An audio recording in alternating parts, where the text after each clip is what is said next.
Upon pulling into the parking lot on my first day, I had so many emotions running through my head that I just kind of felt numb. I was excited, nervous, but most of all ready. Even though I had been placed at this school before, that did not help the many emotions that I was feeling on my very first day until I walked into the office and saw Mrs. Law standing there with a big smile on her face, ready to give me a big hug. It was in that moment that my nervousness and anxiousness were gone, and I was more than ready to meet my set of 23 students.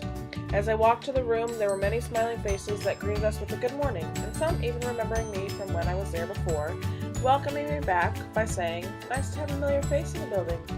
The nice words from other teachers and overall feeling of the school, I felt like I was home, and I knew this was going to be yet again another successful time spent at Cleveland Elementary. When the students walked in the room, they knew they had morning work on their desks that needed to be completed before anything else could happen, and once they were done, they were to look at the backboard that had different things listed on it in an order in which they were to complete them. This was one way the teacher managed the classroom so that she was able to get things done with individual students while everyone else was working, and she did not have interruptions from students asking what they were to do when they were done.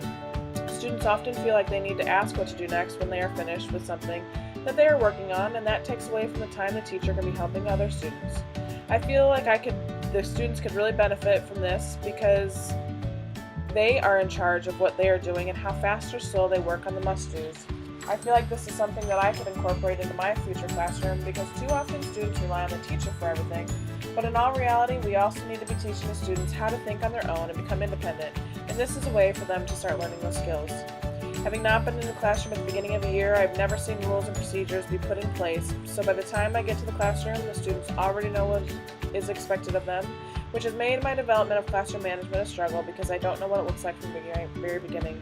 With part of my student teaching being done in a special education classroom, the classroom management differs from that of a general education classroom. My special educating cooperating teacher, Pam Weldy, had expectations that she gave her students at the beginning of the year, and she has held them to those expectations by implementing sticker charts for good behavior. I think that sticker charts work to an extent, but as I've noticed, some of the students do not care about stickers, therefore they do not behave like they are expected to in her room. I would have to say that this management strategy is one that does not sufficiently work for all students in the classroom and sometimes causes more issues than helps. Throughout both my placements, I would say that I have had my fair share of successes and challenges.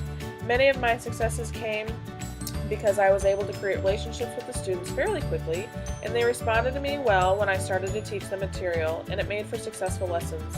I had one extremely successful lesson during my first placement that was on the topic of Elkhart history, where the students had to complete a scavenger hunt through a book with a partner to answer a series of questions.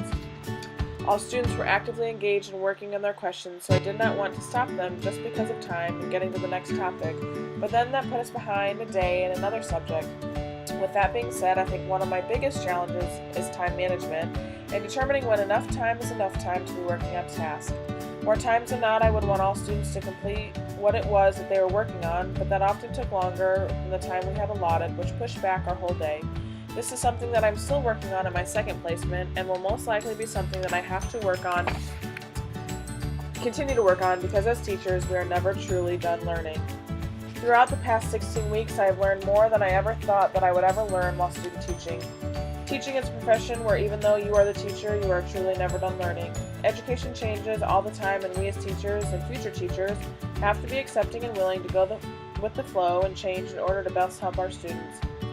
I have learned this to be true during my student teaching process while attending 2 different professional developments for reading and math. These 2 PDs were very beneficial for me, and I feel as though I have an insight and deeper understanding for the math the school does and the way to successfully complete a 90-minute reading block. Being able to attend these professional developments has already benefited my future students because I've had some practice with it and have gone through the training before those students have even walked through my door. I want to be the best teacher that I can be for my future students, and I believe that this opportunity has given me the basis of what it means to be a great teacher and what it requires. Not every day is going to be great or successful, and your students are going to have bad days too, but that all comes with the job, and a great teacher knows how to respond to that and how to turn it into a better day for the students. Being a teacher also means being a mentor and committing yourself to the growth of yourself and students. At Cleveland, collaboration is heavily stressed among the grade levels teams, so I had many opportunities to work and collaborate with other teachers that I did not directly work with in my placement classrooms. In my special education placement, we had a para that helped in our room throughout the day, and I was fortunate enough to work with her and learn some things from her that she did differently than my cooperating teacher. I also had the amazing opportunity to go to Oslo Elementary to observe Kyle Weldy, who is my special education teacher's husband, and see how he ran his classroom. This is such an eye-opening experience for me and kind of a breath of fresh air, because seeing the way he managed his classroom was like none that I've seen before. The way the students responded to him and how engaged they were throughout the different lessons showed me that having fun and being a fun teacher can still work, and your students are still able to get stuff done. There is no one right way or wrong way to do things. Some things just work better than others.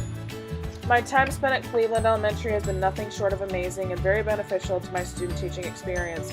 These past 16 weeks have been very eye-opening to what it could be like when I get my own future classroom as far as student behaviors, engagement in lessons, and student achievement.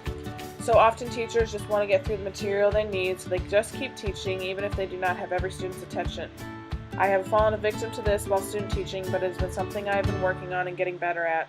If you have one student not paying attention, you most likely have 2 or 3 or more students not paying attention, and then they come to you when they don't understand what they are to be doing. If teachers correct off-task behavior with something as simple as a little nudge or a hand on the shoulder, it will help lessen the amount of confusion once the lesson is complete.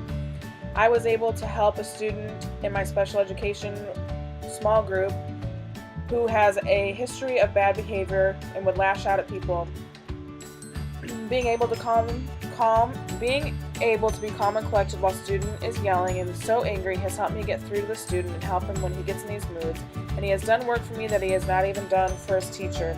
I cannot begin to thank the principal and teachers that I have worked with enough for everything that they have provided me with while I've been going through my student teaching. I really feel like the teachers and staff here at Cleveland are one big family, and I'm so grateful to have been able to see what it truly means to be a work family. I wish that my time here did not have to end, but I feel like I've been given the necessary tools to succeed and the strength to spread my wings to fly solo into my own future classroom.